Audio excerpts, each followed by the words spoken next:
Herkese merhabalar, ben Huri. Huri Metek Mutfak'ta mutfağıma hoş geldiniz. Fırın kullanmadan kolay rulo pasta tarifi hazırlıyorum. Yapımı gerçekten çok basit, herkes kolaylıkla hazırlayabilir. Tarifimize hemen başlayalım. Yarım su bardağı toz şeker, 1 yemek kaşığı nişasta, 3 yemek kaşığı un, 3 su bardağı soğuk süt, tüm malzemeyi karıştıralım ve koyu muhallebi kıvamına gelene kadar pişirelim. Evet, kendi halinde soğumaya bırakalım. Soğuk kremaya bir poşet toz krem şanti ekleyerek karıştırmaya başlayalım. Yeteri kadar da süt ilavesi yapabilirsiniz.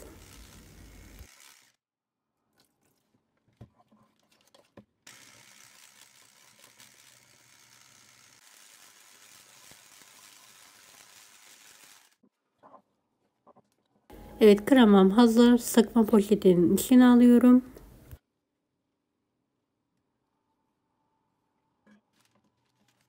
Ve buzdolabına kaldırarak dinlenmesi için bekletiyorum. 3 adet tam yumurta, 1 çay bardağı toz şekerle köpük köpük olana kadar karıştıralım. Yarım çay bardağından az sıvı yağ, 1 paket vanilya, toplamda 3 su bardağı süt kullandım. Sütü azar azar ekleyelim. 2 yemek kaşığı kakao, yarım paket kabartma tozu, 1 su bardağı un artı 2 yemek kaşığı unu da ekleyerek tüm malzemeyi homojen olana kadar karıştıralım.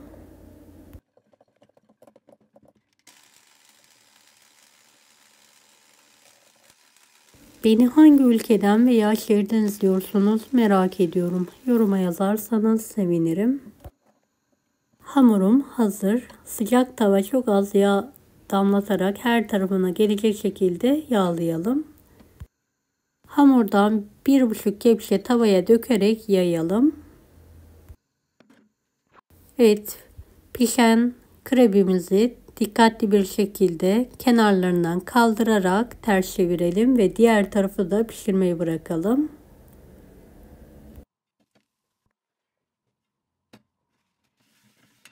Her defasında tavamızı çok az yağ ile yağlayalım. Evet, 1,5 kepçe olacak şekilde tavaya döküyorum ve orta ateşte arkalı önlü pişirmeye bırakıyorum.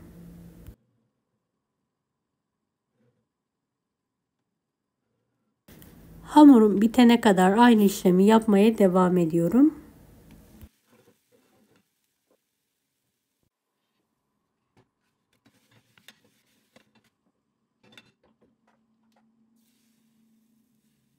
Daha hızlı pişirebilmek için 2 tavayla da çalışabilirsiniz.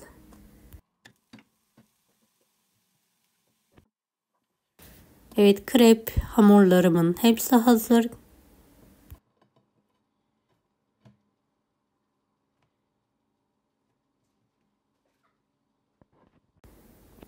Evet, tüm malzemelerim hazır. Düz bir zemine streç film serelim.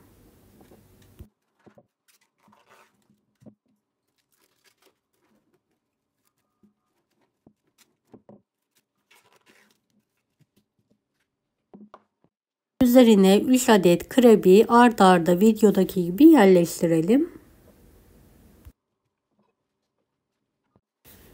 Kremadan bolca sıkalım.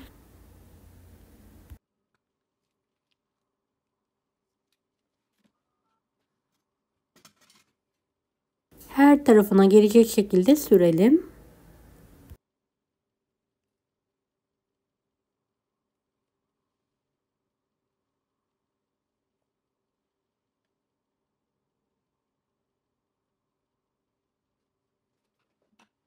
Evet, isteğe bağlı 2 adet muz kullanabilirsiniz. Kenarından dikkatli bir şekilde streç filmi kaldırarak rulo saralım.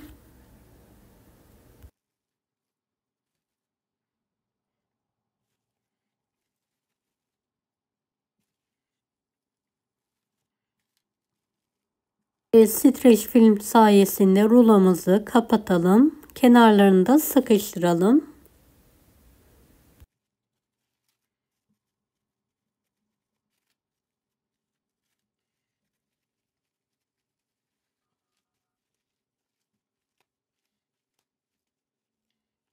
Buzluğa kaldırıyorum. Dilerseniz buzdolabının alt tarafında da bekletebilirsiniz. Ve şöyle bir kase dolusu bitter çikolatam var. Benmari usulü eritiyorum.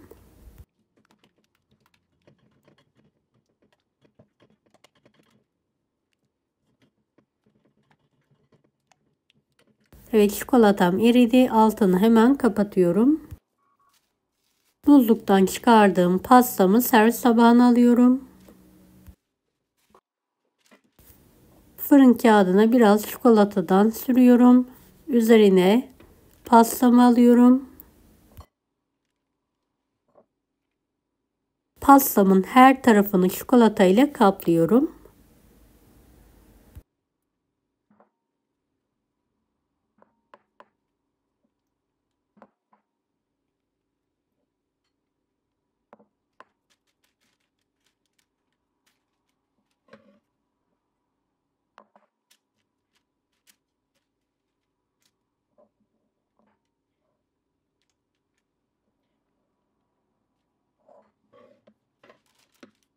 Evet, kalan çikolatayı da üzerine şeritler halinde sıkıyorum.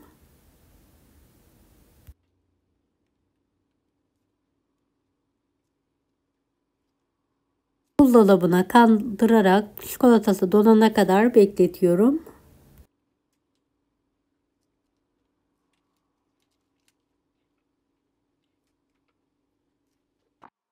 Evet, pastam hazır. İsterseniz benimki gibi soğuk pasta olarak hazırlayabilirsiniz. Öyle dilimlere ayırıyorum.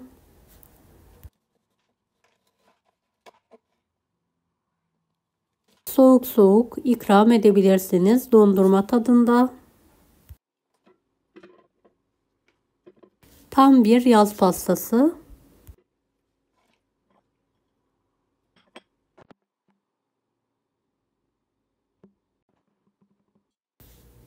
O kadar lezzetli ki anlatamam. Mutlaka deneyin.